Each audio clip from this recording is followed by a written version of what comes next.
This excerpt is Chapter 9, Indian Country, and it's taken from Finding Daisy, From the Deep South to the Promised Land.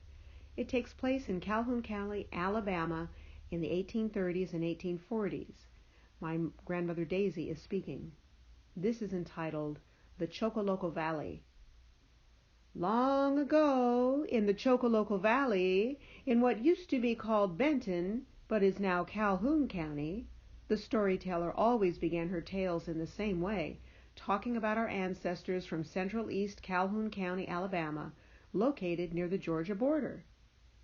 My mama, Julia Borders, who was sometimes called July, was raised in what used to be Indian country.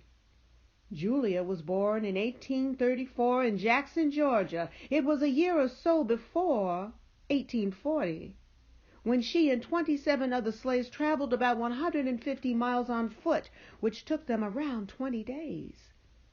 Their master, John Borders, and his brood rode to Alabama in covered wagons. They were all moving to Massa Borders' newly built house on Old Chocoloco Road in eastern Alabama. "What does Chocoloco mean?" we kids asked on cue. "Well," the storyteller began, "in the Creek Indian language, Chaco means shoals. What do you think a shoal is, children?"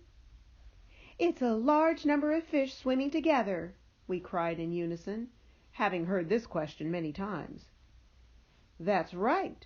Now what kind of fish were found in those parts of Bama?"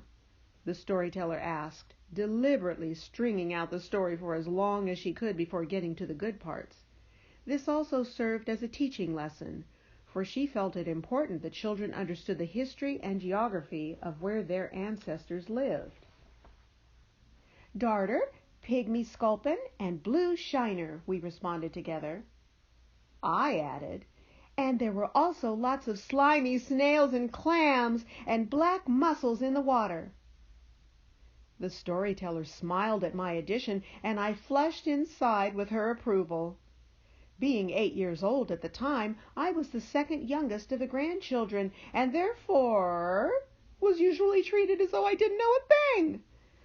But I listened to what was going on around me, so I learned a lot about my world, and was rarely afraid to speak up when I had something to say, even though the expectation was that children be seen and not heard.